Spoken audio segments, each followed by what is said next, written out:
কেমন ছিল হযরত মুহাম্মদ সাল্লাল্লাহু আলাইহি সাল্লাম এবং তার সাহাবীগণের প্রথম রমজান?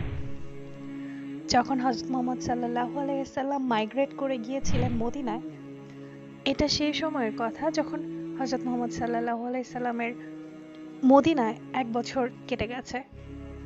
শাবান মাস ছিল, অর্থাৎ রমজানের ১ মাস আগে। সেই সময়ের কথা।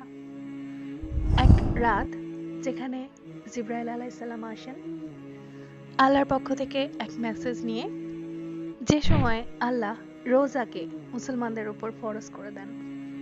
সূরা আল বাকারার ১৮৩ নম্বর আয়াতে এর উল্লেখ পাওয়া যায়। এটা শুধু এক আয়াত নয়, ছিল এক রহমত। রোজাকে ফরজ করা হয় কুরআন নাজিল হওয়ার ১৫ বছর পর।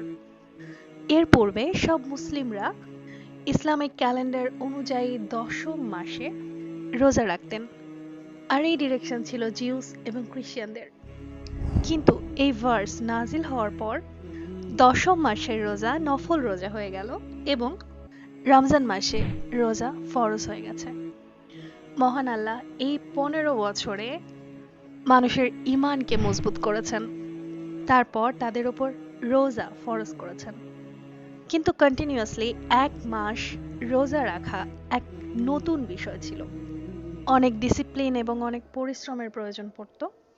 সাহাবীদের তাদের ডেইলি রুটিনের সাথে অ্যাডজাস্ট করার প্রয়োজন পড়ল, যার মধ্যে তাদেরকে নিজেদের কাজও করার প্রয়োজন পড়েছিল, সেই সাথে রোজাও রাখার প্রয়োজন পড়েছিল। আমরা সবাই জানি মদিনা একটা ডেজার্ট, সো সেখানে এত গরম হতো যেটা সহ্য করার মতো নয়। এই সব কারণ থাকা সত্ত্বেও তারা রোজা রাখতেন এবং খেতে কাজ করতেন। আর সে সময়ে মদিনার যেসব মুসলমানরা ছিলেন তারা খুব বেশি ধনী ছিলেন না, তাদের খাবার দাবার খুবই সাধারণ ছিল। তারা সাধারণত রুটি বা কোনো এক ধরনের স্টিউ থাকতো। তারা রোজা সাধারণত ভাঙতেন খেজুর এবং পানির সাহায্যে, অর্থাৎ খুবই সিম্পল ছিল বিষয়গুলো। আর সেই সময় হয়েছিল ব্যাটল অফ বাদর। যারা মুহাজির ছিল এবং আনসার ছিল, তারা নিজেদের খাবারকে, অর্থাৎ খেজুর এবং বিভিন্ন ইফতার সামগ্রীকে মানুষের সাথে শেয়ার করতেন এবং একে অপরকে সাহায্য করতেন।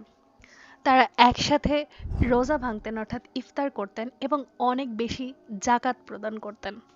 রোজা রাখা একটা পিউরিফিকেশন, যেটা আমাদের ভেতর থেকে, আমাদের ডিজায়ার থেকে আমাদেরকে পরিশুদ্ধ করে, যার ফলে আল্লাহর হিদায়াত আমাদের উপর, আমাদের অন্তরে গেঁথে যেতে পারে।